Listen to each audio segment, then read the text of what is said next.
Friends, Baakiyalakshmi serial next promo என்ன மாதிரியான twist ஆக்க போகுதுன்னு பார்க்கலாம்.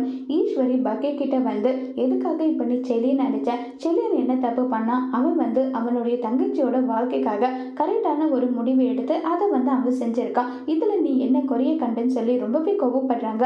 அத்தை போதும், நானும் பொறுமையா இருக்கேன்றதுக்காக உங்க இஷ்டத்துக்கு நீங்க எல்லாம் பேசிக்கலான்றது அர்த்தம் கிடையாது. என் பொண்ணோட வாழ்க்கையை எப்படி அமைக்கணும், என்ன பண்ணணுன்றதெல்லாம் எனக்கு தெரியும். இனி அவ கண்டிச்சிங்க அதோட விட வேண்டித்தன. செல்வியோட வீட்டுக்கு போயிட்டு அவனுடைய பையனை அப்படி கண்ணு முன்னு தெரியாம அடிச்சு போட்டிருக்கீங்க. தப்பு பண்ணது 2 பேரும் தானே. அப்ப அவங்க 2 பேருக்குமான தண்டனை என்ன கிடைக்கிறது சொல்லுன்னு சொல்லிட்டு ஈஸ்வரி கேட்குறாங்க.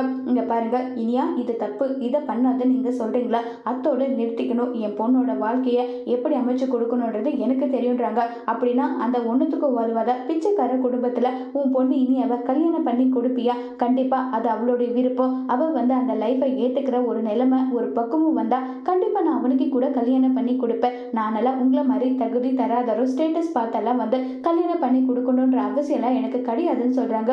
இதை கேட்ட கோபி, இங்க பாரு பாக்கியா, இத்தனை நாள் நீ பண்ணது எல்லாமே சரின்றதுக்காக நான் எல்லா விஷயத்தையுமே வந்து அக்செப்ட் பண்ணிக்கிட்டேன். இது உனக்கு மட்டும் பொண்ணு கிடையாது, இவ எனக்கும் பொண்ணு தான். என்னுடைய விருப்பம் இருந்தா மட்டும்தான் என் பொண்ணுக்கு கல்யாணம் நடக்கணும்னு சொல்லி கோபியும் வந்து பாக்கிய கிட்ட பயங்கர கோவமா பேசிக்கிட்டு இருக்காங்க. இதை கேட்ட பாக்கியா பயங்கரமா டென்ஷன் ஆகுறாங்க. இப்ப பாக்கியா என்ன முடிவு எடுக்க போறாங்கிறத வரப்போற எபிசோட்ல வெயிட் பண்ணி பார்க்கலாம். தேங்க்யூ.